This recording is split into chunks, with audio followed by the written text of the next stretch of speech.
Dr. Darwin, I would like No, to begin... I'm just Mr. Darwin. If I'd ever finished my medical studies, you might call me Dr. Darwin, but I couldn't stand the frightful operations that medical students had to watch, and so I never finished. No. Well, Mr. Darwin, you've written a book, The Origin of the Species, that sold out the first day of publication. This is an amazing accomplishment. If not medicine, what did you study in preparation for writing this work?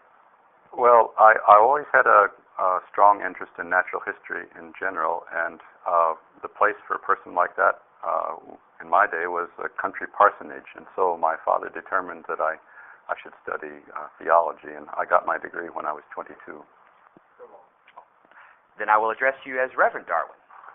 No, I never did become a practicing parson. I was never meant for the church. My faith wasn't deep enough, but I didn't realize that until years later.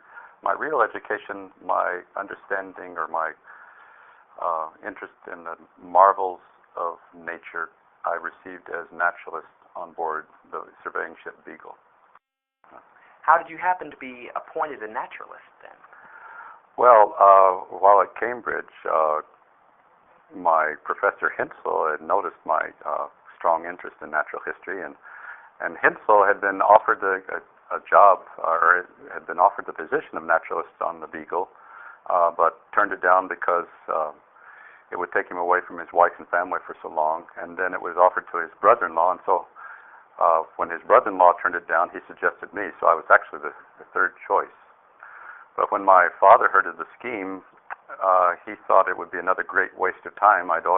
He thought I'd been wasting my time up until then with my passion for shooting birds and collecting beetles, and so he was against it. But he said that if I found one man of reason who would suggest that I go, then he would change his and give me his consent. Yeah.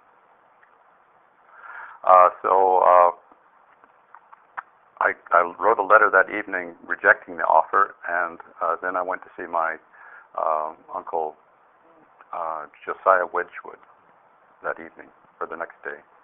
Would that be the Wedgwood that makes the famous Wedgwood pottery? Yes, it is, the very same. Hunting season was just about to open, and I was anxious to be over on their estate to take advantage of that. And then when my Uncle Josh heard of the offer, he thought it was a great idea, and he offered to drive back with me to visit my father and try to change his mind. And my father immediately consented because he thought my uncle was a very sensible man. So then it was settled. You were to be a naturalist on the Beagle. Well, not quite. I still had to meet with Captain Fitzroy, whose idea it was to take a naturalist along. He needed a companion for the voyage, and he wanted to make sure that I was a gentleman. We were to be together for many months, and as it turned out, 4.5 years.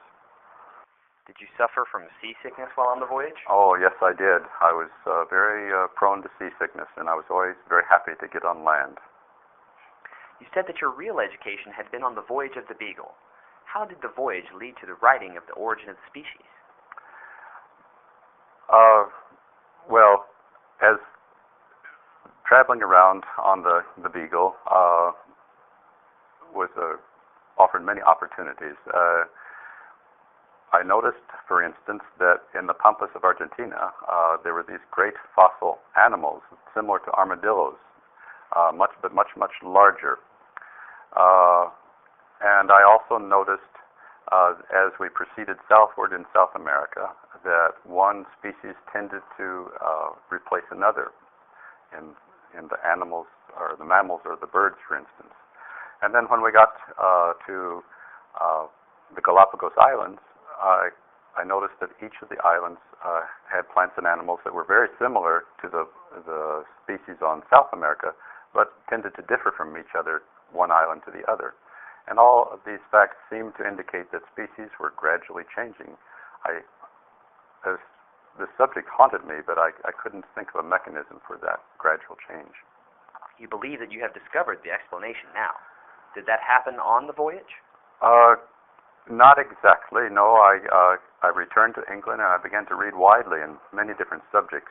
And in October 1838, I read the essay by Malthus on human population growth. Malthus said that human population growth will always increase or be faster than the increase in the food supply, and therefore there will always be a struggle for existence. And it occurred to me that the same struggle for existence existed in all species, all plants and animals.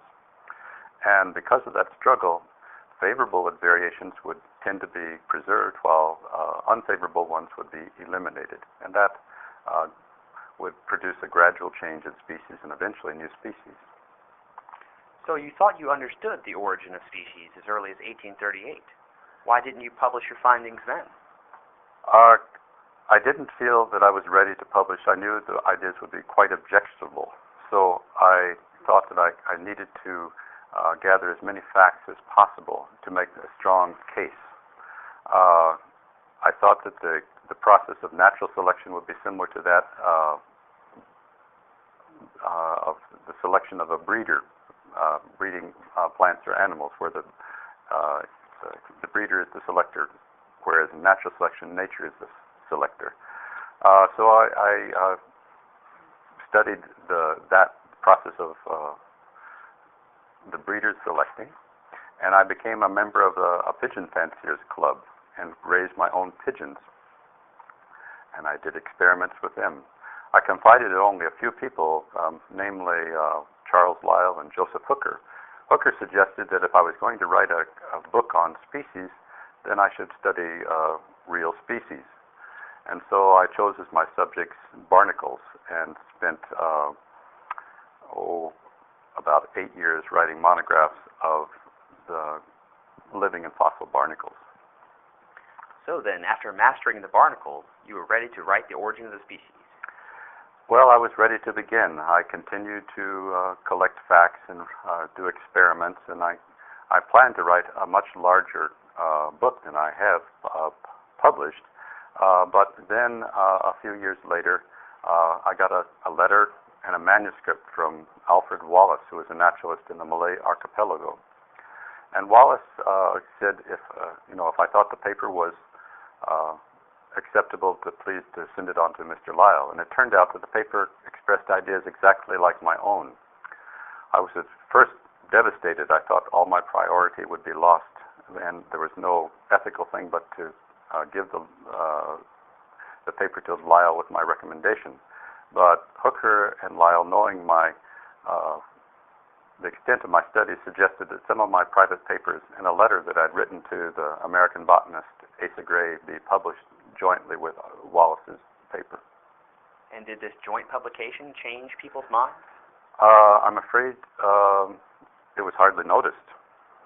But it was a great incentive for me to finish an abstract of my larger work, and that is what I've done. The origin is just an abstract of what I planned. Do you think that your book will change people's view of species? I'm not at all sure. My hope is that I can change the minds of a few well-respected scientists, and then perhaps the ideas will become more commonly accepted. Mr. Darwin, thank you for your time this afternoon. Thank you.